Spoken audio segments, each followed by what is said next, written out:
Dear students, Assalamu alaikum. My name is Gulzar and today we'll be discussing about a very important topic. Actually, I am working as a lecturer mathematics in Government Girls Higher Secondary School, Magam, and today we are going to discuss about a very important topic of 9th class mathematics, that is circles. तो dear students, जब आप छोटे थे like primary classes में थे या 8th में थे तो आपने सर्कल का कॉन्सेप्ट जहन में डाल दिया होगा और सर्कल कैसे होता है या सर्कल किस शेप का होता है यह आपने जहन में रखा होगा। लेकिन आज हम सर्कल के बारे में कुछ और पढ़ेंगे कि सर्कल बनता कैसे है या सर्कल के कुछ कंपोनेंट्स हैं, पार्ट्स हैं, वो उनके नाम क्या हैं या क्या प्रॉपर्टीज है सर्कल्स की, ये हम आज इस क्लास में सीखेंगे। डियर स्टूडेंट्स, अगर हम एक पॉइंट यहां पे लेते हैं, लेट्स टेक अ पॉइंट, और इस पॉइंट का नाम मैं ए रखता हूं, ठीक है, and let's take another point, यहां पे इसका नाम मैं बी रखता हूं, ठीक है। ये पॉइंट जो है इसको मैं फिक्स करता हूं, फिक्स मतलब इट विल नॉट मूव, ठीक है। ये जो पॉइंट बी है इसको मैं मूव करवाता हूं और मूव ऐसे करवाता हूं कि ये ए से ज्यादा न दूर हो न नजदीक आए, यानी कांस्टेंट डिस्टेंस पे रहे, सेम डिस्टेंस पे रहे। मैं दिखाता हूं कैसे। अगर मैं इसको मूव करवाऊंगा ऐसे,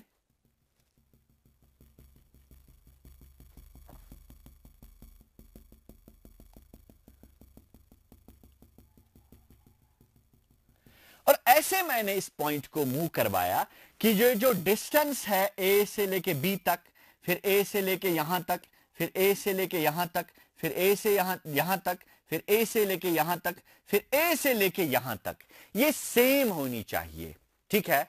ये जो फिर पाथ बनती है एक पॉइंट की, इसी पाथ को हम सर्कल कहते हैं। क्या कहते हैं? सर्कल कहते हैं, ठीक है। अगर मैं एक डेफिनेशन आपको बताऊंगा, it is the path followed bye a point which is equidistant from a fixed point A, ठीक है। अब दूसरी डेफिनेशन देखिए, जब आपने मैचेस आप टीवी पे देखते हैं, वहां पे भी आप जब रिव्यू लिया जाता है, ठीक है, बॉल जब बॉलर फेंकता है तो स्लो मोशन में उस बॉल की जो पाथ है या जिसको हम लोकस कहते हैं वो दिखाते हैं। फिर बॉल चाहे स्टंप्स पे लगती है या पैड के साथ टकराती है, वो हम ऑटोमेटिकली देखते हैं। वो क्या है एक्चुअली? वो एक्चुअली हम दिखाते हैं path of the ball, ball किस पाथ से गुजरी है, बॉल किस लोकस से गुजरी है, ठीक है। यहां पे भी हम इस पॉइंट के लोकस की बात करते हैं या इस पॉइंट के पाथ की बात करते हैं। लोकस शायद आपके दिमाग में नहीं आएगा, लेकिन पाथ की बात हम करते हैं, path of the point. And so what is the circle? It is the path followed bye a point which moves such that it is distance from the fixed point is constant, ठीक है। या you can से, एक और definition से हम आपको समझाएंगे। अगर यहां पे एक फिक्स्ड पॉइंट है, यहां पे मैं फिगर बना, यहां पे एक फिक्स्ड पॉइंट सी है और इसके इर्द गिर्द पॉइंट्स मूव करते हैं या इसके इर्द गिर्द जो है सेट ऑफ पॉइंट्स हैं, ठीक है। सेट ऑफ पॉइंट्स, ऐसे हम सेट ऑफ पॉइंट्स लेंगे कि उनकी जो डिस्टेंस है from the fixed point C वो कांस्टेंट होनी चाहिए या वो सेम होनी चाहिए हर जगह, ठीक है। तब हम इस सेट ऑफ पॉइंट्स को हम सर्कल कहते हैं। सो what is the definition of circle? I can right collection of points, or you can say set of points on a plane, which moves such that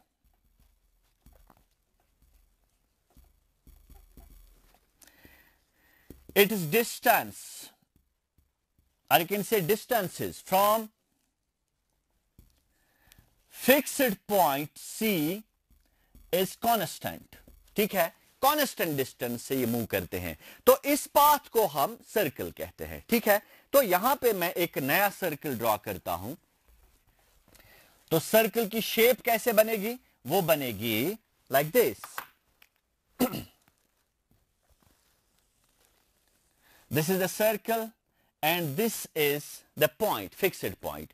और डियर स्टूडेंट्स, जब हम ये distance लेते हैं, I take this point as A, ठीक है, this fixed point is called centre of the circle, center of the circle, and this distance CA, this is called the radius of the circle. What is it called? Radius of the circle. ठीक है, अब देखिए ये जो path है, actually circles की जब हम बात करते हैं, सर्कल्स को हम तीन तरीकों से डिटरमाइन कर सकते हैं। एक है इंटीरियर ऑफ द सर्कल, वो है inner portion of the circle. दूसरा है the boundary of the circle, वो है ये कर्व, ये पाथ, ठीक है। तीसरा है आउटर सर्कल, यानी सर्कल के बाहर जो वाला पोर्शन है, ठीक है। अब ये जो पाथ है, path followed by the point, इसको हम सर्कमफ्रेंस कहते हैं। क्या कहते हैं dear students? Circumference of the circle.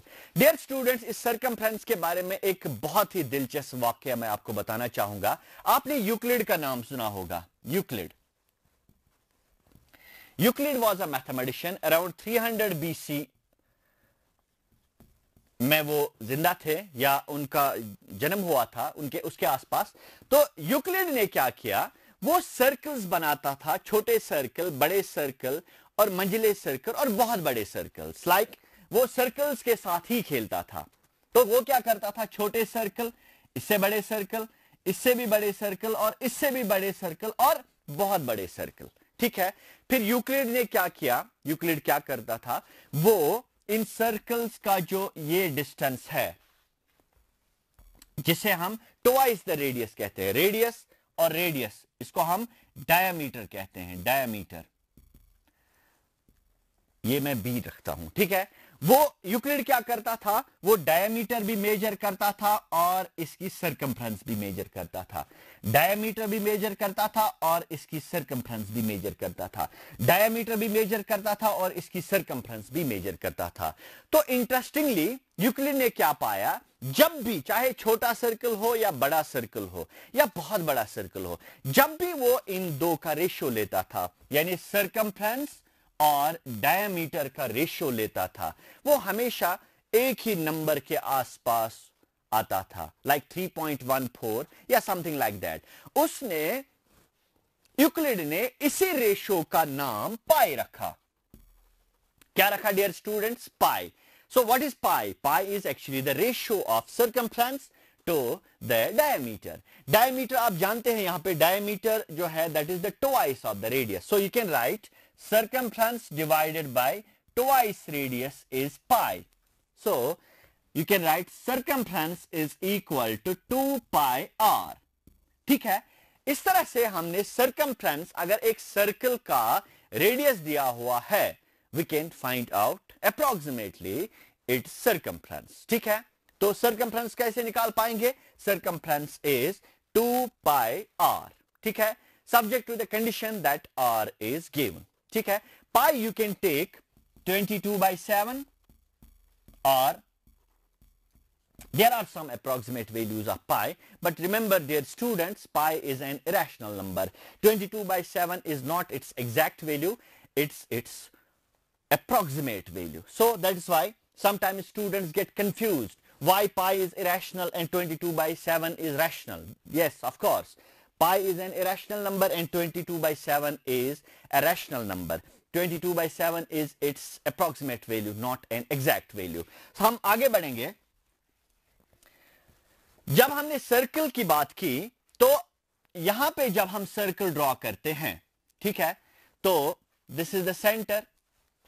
अगर हम कोई भी दो पॉइंट्स यहां पे सर्कल पे ड्रॉ करते हैं, लाइक ए एंड बी, ठीक है, if I join these 2 points A and B, this line segment of the circle is called chord.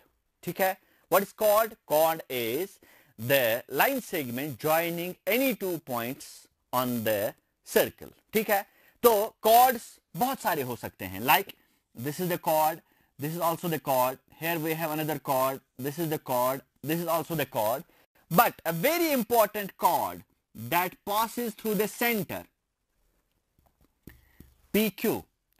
This is the longest chord of the circle, और circle का ये longest chord होता है, सबसे बड़ा chord होता है। इस longest chord को हम डायमीटर कहते हैं, जिसकी जिक्र हमने अभी बात कर रहे थे डायमीटर की। ठीक है, तो ये है longest chord is called the diameter of the circle. ठीक है, इसके बाद कुछ और टर्म्स हम पढ़ेंगे सर्कल के बारे में ही। अगर हम एक सर्कल ड्रॉ करेंगे और एक स्ट्रेट लाइन ड्रॉ करेंगे, like we draw a circle here and we draw a straight line. अगर हम एक सर्कल ड्रॉ करते हैं, this is the center of the circle and we draw a line, there are three possibilities. Line ऐसे हो सकती है जो सर्कल को कहीं पे टच नहीं कर सकती है या इंटरसेक्ट करती है। दूसरी पॉसिबिलिटी ये है कि लाइन पॉइंट एक सर्कल को दो पॉइंट्स पे इंटरसेक्ट करती है। ठीक है, तीसरी पॉसिबिलिटी ये है कि एक लाइन जो है वो एक सर्कल को एक पॉइंट पे टच करती है। ठीक है, इस लाइन को हम सीकेंट लाइन कहते हैं या सिंपली सीकेंट कहते हैं। The line which intersects the circle at two distinct points is called secant, and the line which touches the circle at single point at one point, that line is called tangent line. ठीक है, tangent line कहते हैं उसको। ठीक है, तो ये है it does not intersect the circle, you can call it as a non-intersecting line. ठीक है, अब हम आगे बढ़ेंगे कुछ मोर टर्मिनोलॉजी के साथ, कुछ और कंडीशंस या कुछ और टर्म्स हम यहां पे डिफाइन करेंगे।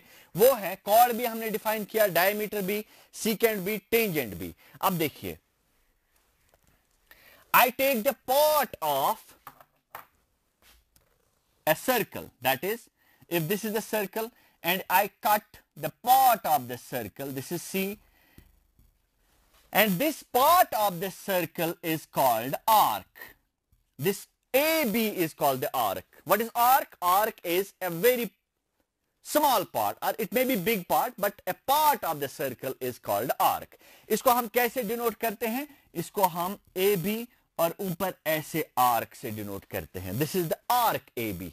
ठीक है, अब दो चीजें हैं यहां पे, एक है A to B, यहां से यहां तक, दूसरा है A से लेके यहां तक B तक। ये भी एक आर्क है, ये भी एक पार्ट ऑफ द सर्कल है, इसको भी आर्क कह सकते हैं, लेकिन इसको हम मेजर आर्क कहेंगे, बड़ा वाला आर्क कहेंगे। लेकिन ये जो छोटी आर्क है इसको हम माइनर आर्क कहते हैं। ठीक है, अब देखिए डियर स्टूडेंट्स, अगर मैं आर्क के एंड पॉइंट्स ज्वाइन करवाऊंगा सेंटर के साथ, ठीक है, आई ज्वाइन द पॉइंट्स और you can say the end points of the arc with the centre, ठीक है, then this portion, this part of the circle, this is called sector of the circle. Sector, ये ऊपर वाला portion भी एक sector बन जाता है। ठीक है, इसको भी हम सेक्टर कहेंगे, लेकिन चूंकि ये बड़ा सेक्टर है इसलिए हम इसको मेजर सेक्टर कहेंगे, और ये जो छोटा सेक्टर है इसको हम माइनर सेक्टर कहते हैं। ठीक है, ये हैं कुछ टर्म्स। हाँ, एक टर्म मैं भूल गया, वो है सेगमेंट। अभी हम बात कर रहे थे अगर हम सर्कल पे एक कॉर्ड ड्रॉ करेंगे, दिस इज कॉल्ड AB। ठीक है, ये सर्कल को दो हिस्से करता है, एक ऊपर वाला हिस्सा और दूसरा ये नीचे वाला हिस्सा। ठीक है, इसको हम सेगमेंट कहते हैं, segment of the circle, segment of circle. ठीक है, और बड़ा वाला पोर्शन भी है, इसको भी हम सेगमेंट कहेंगे। क्योंकि ये बड़ा पोर्शन है, बड़ा सेगमेंट है, इसलिए हम इसको मेजर सेगमेंट कहते हैं, और इस सेगमेंट को हम माइनर सेगमेंट कहते हैं। डियर स्टूडेंट, इस तरह से आपने जहन में रखा कि सर्कल क्या है, इसका रेडियस क्या है, इसका सेंटर क्या है, इसका कॉर्ड क्या है, टेंजेंट क्या है, सीकेंट क्या है। इसके बाद हमने डिफाइन किया minor segment, major segment, and then we discussed about the minor sector and major sector, and we discussed about the arc length of the circle. ठीक है, अब हम कुछ क्वेश्चंस करेंगे सर्कल के हवाले से, या सर्कल के रिलेटेड कुछ क्वेश्चंस हैं, like you can say the theorems हैं जिनको हम प्रूव यहां पे करेंगे।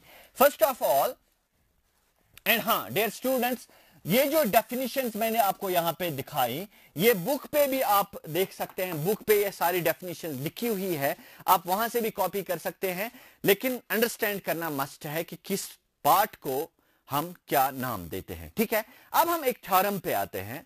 थ्योरम है अगर एक सर्कल है हमारे पास, if we have a circle, ठीक है, and we have two equal chords, like this is AB, AB is a chord, and then we have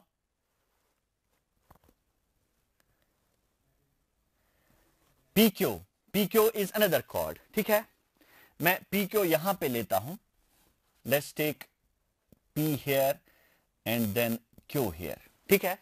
Now the theorem is equal chords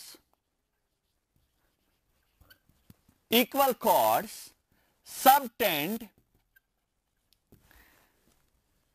equal angles at the center.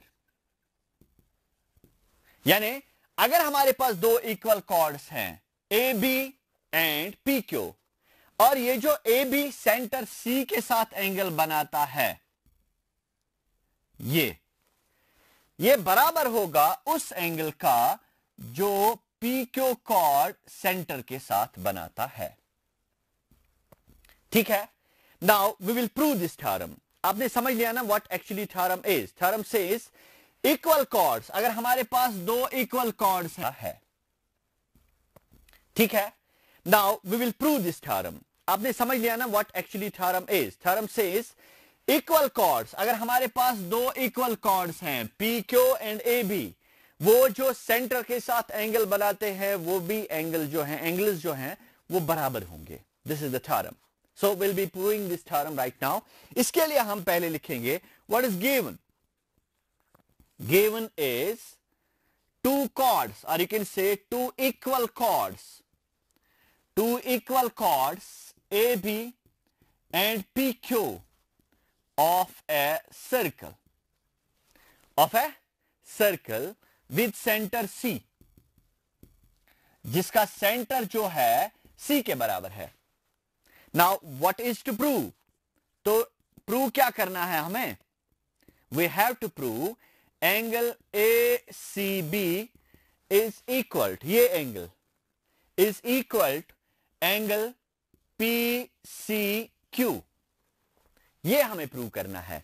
Angle ACB is equal to angle PCQ, ठीक है. तो हम congruence की एक theorem है या एक criteria है, वो हम यूज करेंगे जिससे हम ये एंगल जो है ये बराबर शो करेंगे, ठीक है. If I name this angle as angle 1, this as angle 2, I can write we have to show angle 1 is equal to angle 2, ठीक है. Now let's prove.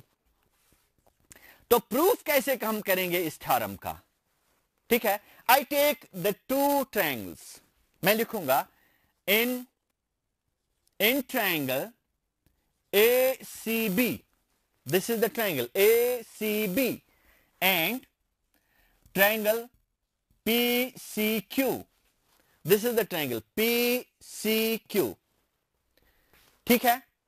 Now what is given? I have AB is equal to PQ. AB जो है वो PQ के बराबर है ना. It is given. मैं लिखूंगा यहां पे it is given because we are given AB and PQ are two equal chords. Then another side is AC is equal to PC. बताइए कैसे? This AC is equal to PC. क्या आप मुझे कह सकते हैं कैसे? Yes. Radius of the same circle. ये देखिए, ये CAB रेडियस है और CPB रेडियस है, ठीक है. तो radius of the same circle जो है वो इक्वल होते हैं, क्योंकि एक सर्कल के अगर दो रेडियस है तो वो सेम होंगे डेफिनेटली. इसलिए मैं लिखूंगा reason radius of same circle. इसके बाद we have this BC. BC is that side, this one, this side. This is equal to QC. BC is equal to QC. Again, reason is a radius of same circle. ठीक है. इसलिए dear students हमने दो triangles के तीनों sides जो हैं आपस में बराबर हैं, ठीक है. Then we can conclude by SSS criteria. हम कह सकते हैं triangle ACB is congruent to triangle PCQ। इस तरह से जो दो ट्रायंगल्स हैं वो कॉन्ग्रेंट है। कॉन्ग्रेंट मतलब अगर हम एक ट्रायंगल दूसरे ट्रायंगल के ऊपर रखेंगे, ठीक है, ये ट्रायंगल ऊपर करके इस पे रखेंगे तो ये जो एंगल है एंगल PA ये एंगल P पे पड़ेगा और बराबर होगा। ये जो एंगल B है, ठीक है, ये एंगल Q के बराबर होगा और ये जो एंगल C है ये एंगल इसके बराबर होगा यानी एंगल 2 के बराबर होगा, ठीक है। So we can write by SSS triangles are congruent, so we can write angle ACB is equal to angle PCQ or angle 1 is equal to angle 2। Reason is corresponding parts of congruent triangles जिसको हम abbreviated form में लिखते हैं CPCT यानी corresponding parts of congruent triangles, ठीक है। इस तरह से हमने एक थ्योरम प्रूव की कि equal chords make equal angles with the centre, ठीक है। अब अगर हम इस थ्योरम के कन्वर्स की बात करेंगे, कन्वर्स क्या बनेगा इसका या रिवर्स क्या बनेगा इस थ्योरम का, यानी अगर एंगल्स बराबर हैं तब कॉर्ड्स भी बराबर होंगे। लेट्स ट्राई टू, ये आपने समझ लिया होगा या ये आपने लिख भी लिया होगा। तो अब हम नेक्स्ट थ्योरम पे जाते हैं। नेक्स्ट थ्योरम क्या है, वो है कि कैसे हम इसका कन्वर्स प्रूव कर सकते हैं। First of all we will write the statement of the converse of this theorem. What is the converse of this theorem? So I can right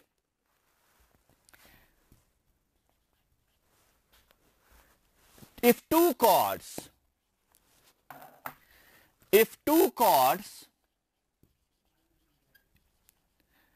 subtend equal angles with the center, then the chords are equal, इसका मतलब यह है कि अगर हमारे पास एक circle है, हम कन्वर्स कर रहे हैं इस थ्योरम का, और दो कॉर्ड्स हैं A B and then we have P Q, ठीक है, और ये जो एंगल बनाते हैं सेंटर के साथ वो सेम है, ठीक है। तो हमें कॉर्ड्स इक्वल दिखाने हैं। सो what is given here, we have two chords AB and PQ, ठीक है। what is to prove? To prove is we have to show AB is equal to PQ। अब देखिए प्रूफ, देखिए इस थ्योरम का dear students, क्योंकि अभी हमारे पास टाइम बहुत कम है, हम कोशिश करेंगे इसका प्रूफ करने की। तो ये है AB, this is the AB and angle, इसका नाम मैं C देता हूं, ठीक है। Angle 1 is equal to angle 2। अब यहां पे अगर हम देखेंगे in triangle ACB and triangle PCQ, हम फिर से लिखेंगे angle ACB is equal to angle PCQ। It is given, ये दिया हुआ है थ्योरम में ही कि एंगल सबटेंड जो करते हैं सेंटर के साथ टू कॉर्ड्स वो इक्वल है। इसके बाद AC अगर मैं लिखूंगा वो है PC के बराबर, वो कंडीशन वही है, रेडियस ऑफ सेम सर्कल। इसके बाद ये side AC is equal to PC, इसके बाद BC is equal to QC, again radius of same circle, ठीक है। So by a criteria SAS criteria, ठीक है, triangle ACB is congruent to triangle PCQ, ठीक है। ये ट्रायंगल दो जो हैं ये भी कॉन्ग्रेंट निकले। कॉन्ग्रेंट मतलब अगर हम ये ट्रायंगल उल्टा करके इस पे लिखेंगे या इस पे रखेंगे तो साइड्स जो हैं या पार्ट्स ऑफ द ट्रायंगल जो हैं वो बराबर होंगे। इसका मतलब ये एंगल जो है ये बराबर एंगल 2 पे पड़ेगा या बराबर होगा। ये जो साइड है ये बराबर क्यू पे पड़ेगा और बराबर होगा, इसलिए हम कंक्लूड कर सकते हैं A B is equal to P Q. I write again reason CPCT corresponding parts of congruent triangles. तो डियर स्टूडेंट्स, आज की इस क्लास में हमने सीखा what is circle, what is radius, what are different parts of the circle. इसके अलावा हमने दो थ्योरम्स यहाँ पे प्रूव की. Equal chords make equal angles with the center and its converse. If two chords make equal angles at the center, then the chords are equal. Hope आपने इस topic को अच्छे से अंडरस्टैंड किया होगा. Will be meeting in the next lectures. Now it is time to wind up. I will be meeting you in the next lectures. Till then, good bye.